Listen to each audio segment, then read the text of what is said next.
We can easily search, filter, or delete our entries in Mendeley. Use the search box to find entries by word, author, title, year, or source of publication.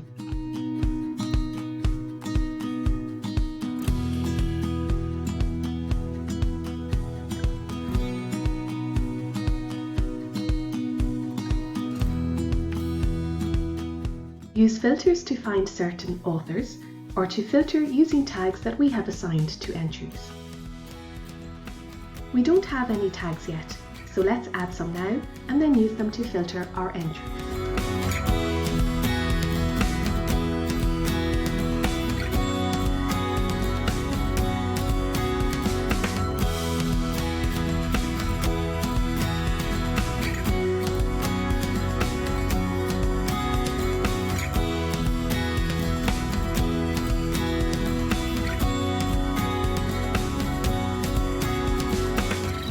Use the Action panel to delete entries. Deleting an entry moves it to the trash collection.